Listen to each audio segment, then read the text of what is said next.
के ठीक 12 बज रहे थे। ठंडी हवा ऐसे चल रही थी जैसे कोई जंगल चीख रहा हो। आरव और अनाया दादी के पुराने कमरे में खड़े थे। उनके सामने धूल भरा लकड़ी का संदूक। जब उन्होंने उसे खोला, अंदर से निकली एक जंग लगी चाबी और दादी का लिखा हुआ नोट। इस चाबी को उस कमरे तक मत ले जाना जहां छाया रहती है। कमरे की खिड़की अपने आप धड़ाम से बंद हो गई। दोनों डरते हुए उस हवेली की तरफ बढ़ने लगे जिसे पूरा गांव छाया की हवेली कहता था। गेट पर चौकीदार खड़ा था। वह कांपती आवाज में बोला, आज अमावस्या है, उस चाबी को यहां मत लाना। उसकी शक्ति आज सबसे ज्यादा है। वो परछाई वाली औरत जाग सकती है। लेकिन बच्चे हवेली में दाखिल हो गए। अंदर अंधेरा, सन्नाटा और धूल। जैसे ही अरव ने टॉर्च चलाई, दीवार पर एक काली दौड़ती परछाई दिखी। अनाया कांप कर बोली, वो क्या था?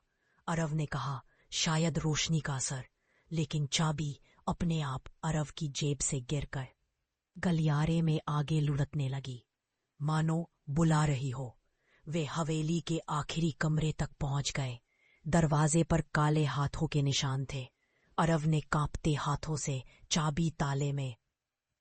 दरवाजा धीमे से चर खोल गया।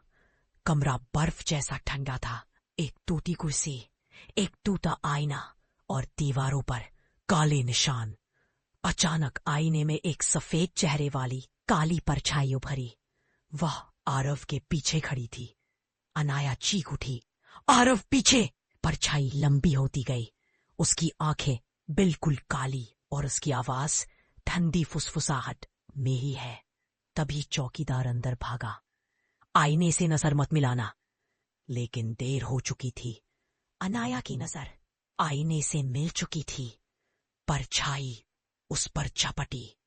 चौकीदार मंत्र पढ़ने लगा, जो अधूरा उसे पूर्ण मत होने दो। कमरा हिलने लगा, खिड़कियां टूट गईं।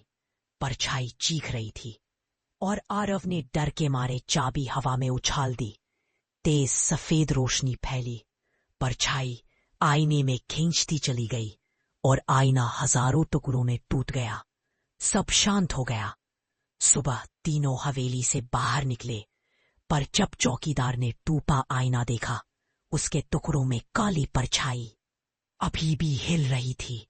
वह आकर बोला, तुमने उसे हराया नहीं, बस बांट दिया है।